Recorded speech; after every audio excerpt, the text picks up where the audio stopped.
Olá pessoal, sejam todos muito bem-vindos ao meu canal. Meu nome é Michele e hoje eu vou estar falando um pouco sobre o Holocausto brasileiro. Acabei vendo hoje, pela Netflix, essa história tão triste que tornou meu dia um pouquinho mais triste. Foi bem difícil assistir e saber que isso aconteceu no Brasil.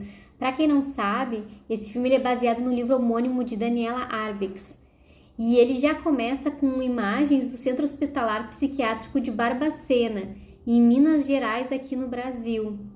Ele começa mostrando pavilhões e falando o nome de pavilhões, como o Pavilhão Antônio Carlos, Pavilhão Afonso Pena, Pavilhão Milton Campos. E conforme vai mostrando esses pavilhões, vai mostrando imagem dos pacientes, dos internados lá. E muitos sem roupa, né? Muitos sem roupa ou com trapos assim aglomerados. E aparece muito também eles como se estivessem em cárcere, assim, porque aparece grades semelhante a presídios. Ele foi criado em 1903 e o antigo Hospital Colônia viveu uma história de extermínio entre 1930 a 1980. Estima-se que foram mortos lá 60 mil pessoas. É muita gente. Após as imagens dos pavilhões e dos internos, começa também narrativas, e aí tem a narrativa do Mário Lara, que ele é maquinista, e ele fala que entre terça e quinta-feira vinha o vagão, que era intitulado como Vagão de Loucos, e tinha mesmo placas que diziam Vagão de Loucos, então as pessoas comuns não utilizavam aquele vagão. Ele também narra, né, que via várias coisas, como pessoas, né, que eram meio loucas, pessoas que comiam com as mãos, pessoas que eram normais, pessoas chorando em desespero, via policiais agredindo, como também atitudes boas de policiais, ajudando ali, dando comida. Então, disse que era uma situação bem, bem triste, assim. E também tem uma narrativa da Valquíria, que é uma ex-enfermeira de lá. Ela disse que na época dela tinha em torno de 5 mil pacientes e que toda quarta-feira vinha um ônibus lotado. Ela narra que a polícia de Belo Horizonte pegava tudo que encontrava na rua e mandava para um hospital chamado Hospital Raul Soares. Então tinha pessoas, né, desde pessoas normais, pessoas com problemas psiquiátricos, assaltante, tudo que a polícia ia encontrando, ia pegando e mandando pro Hospital Raul Soares, o hospital ia pegando e ia mandando pro Hospital Colônia. E também não seria só esse Hospital Raul Soares, mas também outros hospitais encaminhavam pacientes para lá, para o Hospital Colônia, e ela se refere lá como um depósito de pessoas. Na época não tinha uma mão de obra qualificada, então as pessoas que queriam trabalhar lá para limpeza, dar comida, para ronda, acabavam chegando lá por alguma indicação, acabavam conseguindo esse emprego, e lá eram colocados para trabalhar, e aí se sabia, por exemplo, que lá pacientes que gritavam, que batiam, tomavam uma medicação, né? E pacientes que estavam ali incomodando, cantando, podia também dar outra medicação. E aí ficava entre a medicação azul ou rosa. E os piores tomavam as duas medicações. Tem um pesquisador também, um Edson Brandão, que comenta que o antigo sanatório, antes, né, desse Hospital Colônia, ele era um local de tratamento para elite. Então lá era totalmente diferenciado. Tinha uma ótima comida, tinha talheres, e naquele local, né, ia toda a elite para fazer vários tipos de tratamento, não só psiquiátricos, mas tratamentos até para uma rinite. Era como se fosse um spa. E aí depois o governo de Minas Gerais, então ele adquiriu, né, o Hospital Colônia, daí que o negócio começou a ficar bem complicado. E aí a Daniela Arbex, né, que acabou fazendo um livro, né, ela disse que quando viu as imagens, ela só conseguia lembrar dos campos de concentração lá na Alemanha, na época do nazismo. E aí, em 2011, ela iniciou a busca pelos sobreviventes da época do Hospital Colônia. Uma ex-funcionária de lá fala que era comum encontrar pacientes mortos, e muitos morriam por falta de alimentação. E diz que eles tiveram que improvisar uma enfermaria.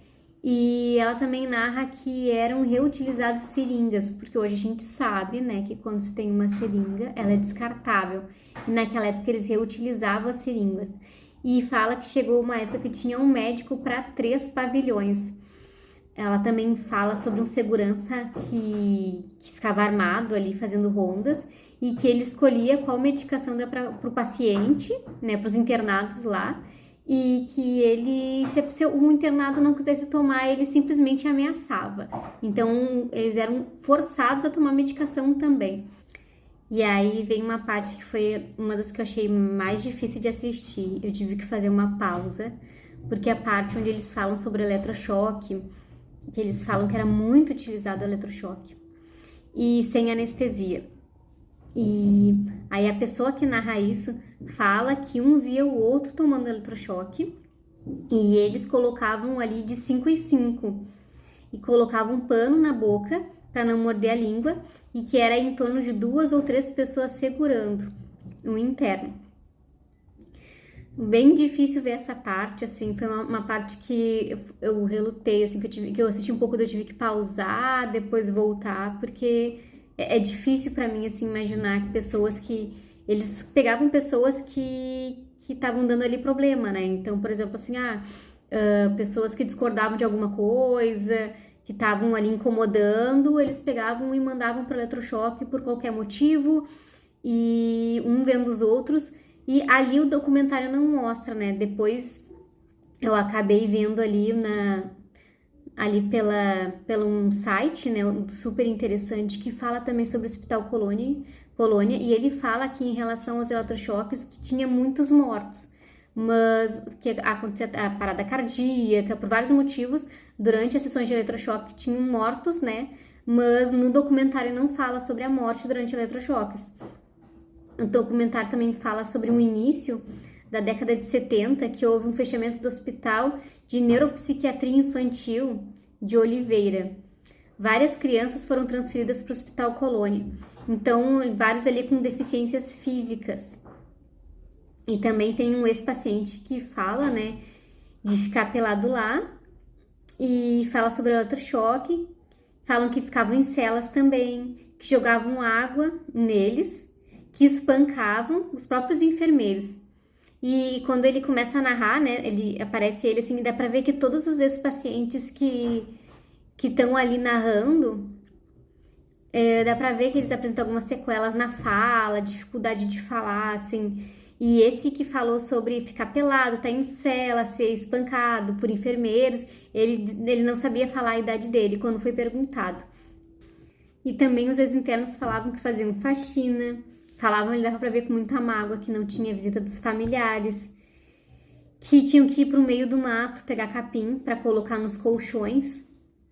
E às vezes ali nos capins, né, várias vezes tinham formiga e outros bichos, e eles eram picados durante a noite. Era muita gente aglomerada, pessoas normais e pessoas que daí sentiam algum problema, né? Mas o que se estima é que a maioria das pessoas foram para lá sendo normais, né? Que seria poucas pessoas que teriam problemas.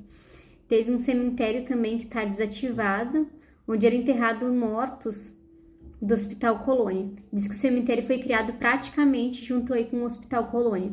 Na época de frio, chegava a morrer 60 pacientes, pois eles com frio se amontoavam de baixo e os de baixo morriam. Então, é narrado que os pacientes começavam a se aglomerar e quem estava embaixo morria asfixiado. Falei errado, asfixiado. Isso quem começa a narrar é um ex-diretor de lá. E aí diz que os moradores e os vizinhos começaram a reclamar do cheiro do cemitério e aí por causa disso ele acabou sendo desativado. Depois da internação, muitos familiares acabavam mudando de endereço e não comunicavam ao Hospital Colônia. Então, quando o internado morria, eles não tinham para quem comunicar. Então, né, não chegava a comunicação e eles eram enterrados aí sem os familiares. E às vezes o familiar não tinha como buscar o corpo, então tudo ia para aquele cemitério e alguns eram entregues para as faculdades. E aí o que acontece? É perguntado pela entrevistadora se eram vendidos, né, esses órgãos, os corpos ali, para as faculdades ou se era cedido. E aí foi passado que era cedido, falaram que não sabiam nada sobre venda. Mas é relatado ali que havia sim vendas e que tinha uma documentação que falava sobre o preço de cada órgão, né, e que tinha documentação bem clara de que tinha sim venda, dos corpos pelo Hospital Colônia para as faculdades. Em torno de 1.800 cadáveres foram vendidos para 17 faculdades de medicina no Brasil entre 1969 e 1980. Então, mesmo aí falando que não havia venda de cadáveres, eles colocam ali uma narrativa dizendo que tinha sim. Também é narrado que muitos trabalhavam para prestar serviços para o município, como capinar, e que não tinham pagamento. E os próprios internos, né, falam sobre trabalhar e eles trabalhavam sem remuneração nenhuma. Também é falado que às 4 horas da manhã os pacientes acordavam para limpar no frio, na época da administração da Igreja Católica. Muitas irmãs eram boas e muitas irmãs eram ruins. Então, depois de limpar tudo, ninguém mais entrava nos quartos, iam tudo para os pátios. E as irmãs exploravam as pacientes para costurar, para fazer vários trabalhos para elas e não sem remuneração nenhuma. Tem uma parte que é muito triste, que é a narração de uma ex-interna, que ela fala que ela era muito nova e que ela tinha um patrão que ela trabalhava com faxina e que ele abusou dela. E aí ela acaba engravidando e quando chegou em torno de 3 meses de gravidez, que não tinha mais como esconder, ele acabou levando ela para aquele Hospital Colônia. E ela diz que lá ela foi separada do filho depois que nasceu e que ela tentou ao máximo ver o filho e que eles não deixaram ver, inclusive ela levou até eletrochoque por causa disso. E ela demorou 40 anos para conseguir ver o filho dela novamente. Então tinha isso também, né, de pacientes se engravidarem um dos outros, e aí fala que muitas pacientes pegavam e davam seus filhos, né, que não se importavam. Então, imagino que também no meio daquela loucura toda, devia ser bem difícil, assim, e muitas não queriam dar os filhos, mas diz que tinha uma enfermeira que pegava os recém-nascidos e levava para a FEBEM de Belo Horizonte. E aparece um fotógrafo que fala que a maioria de lá eram negros. E aí começa a aparecer várias imagens, daí com, né, vários negros lá em situação deplorável, no chão, sem roupa, com roupas precárias, assim. E um psiquiatra italiano, Franco, que era uma referência mundial, Franco Basaglia, ele chegou a visitar o Hospital Colônia em 1979. E ele declarou que em nenhum lugar do mundo tinha visto uma tragédia como aquela. Então chegou a ter uma reportagem, repórteres foram até lá, fizeram uma matéria com várias imagens, então chegou ali a causar um alvoroço ali na sociedade, mas nada que mudasse na época, demorou muito para acontecer uma mudança. E ali por torno de 1980, que realmente houve mais uma mudança aí, foram retirados meninos de lá e levados para abrigos. E a partir dessa mudança, né? E em 1992 a gente já tinha, né, várias modificações e eles começam a falar sobre coisas, né, que começaram a ensinar ali os internos, coisas simples como, por exemplo, assim, usar talheres, né, a se socializar, né, a usar o banheiro. Então, assim, é muito triste saber que isso aconteceu no nosso país.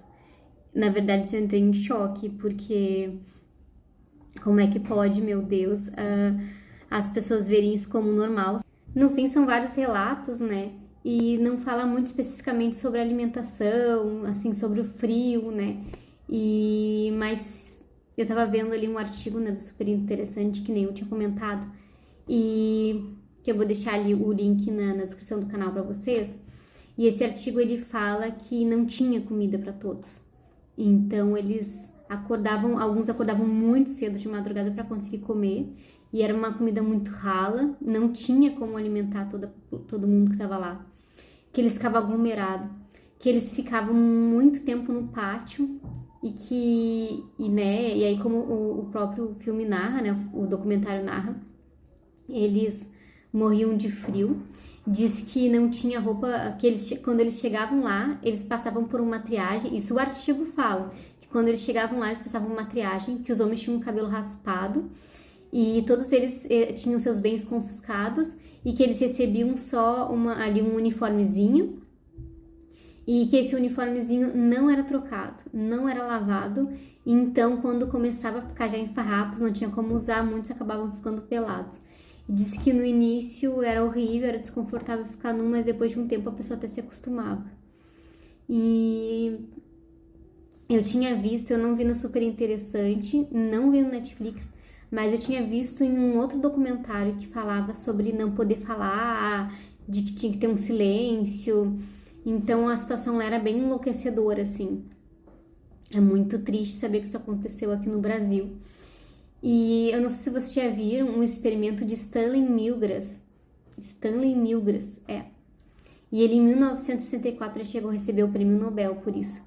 E esse experimento, ele tenta explicar, e aí acaba, né, explicando também até essa questão aqui do nosso holocausto, né, o holocausto brasileiro, mas ele tenta explicar ali a tamanha maldade e crueldade nos campos de concentração, porque na época do nazismo, Hitler comandou tudo isso, né, Hitler comandou ali toda a questão ali do holocausto, mas várias pessoas seguiram ele. Como a mesma coisa aqui no Hospital Colônia. Não era uma pessoa, né, que fazia maldade, são várias pessoas.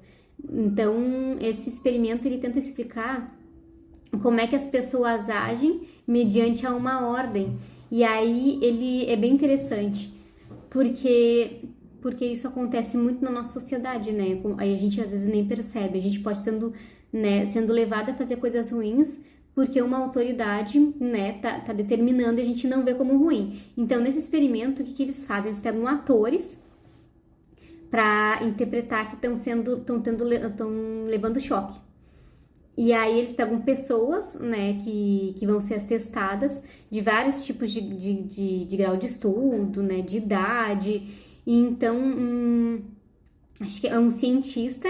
Ele chega nessa pessoa que não sabe que aquilo ali é um armado, que aquilo ali é um teste, e ele só pede para a pessoa desferir ali choques elétricos. E aí a pessoa começa a mandar choque para ser pacientes, né? E ali nesse experimento, algumas pessoas, conforme vão dando choque, vão vendo os gritos de dor da pessoa que está levando eletrochoque, ela para, e muitos continuam dando, sem saber que tudo ali é armado e que a pessoa que tá levando o eletrochoque, na verdade, não tá levando e que é só um ator. E aí, nesse experimento, ele fala que muitas pessoas, assim, são capazes de fazer coisas, né, cruéis, assim, então saber que alguém tá tendo uma dor muito forte, mas porque é uma pessoa com autoridade que tá determinando. Então, uma pessoa com autoridade tá determinando, então eu vou fazer. E tem pessoas que não, que são mais sensíveis e que não aguentam ali ver uma outra pessoa com dor, que tem mais essa sensibilidade. Bem interessante, sugiro para vocês verem esse experimento, Stanley Milgram. E, gente, eu termino esse vídeo só horrorizada, assim. E não sei se vocês já viram, né? Quem viu, comenta aí se você tem alguma consideração, alguma coisa para retificar do que eu falei. E muito triste mesmo saber que as pessoas passaram por isso e saber que hoje em dia existem várias pessoas, né, cruéis. Então eu vou terminando o nosso vídeo. Quem ainda não é inscrito, se inscreve no canal. Para mim é muito importante que a pessoa se inscreva no canal, que deixe sua curtida, deixe seu comentário e até o próximo vídeo.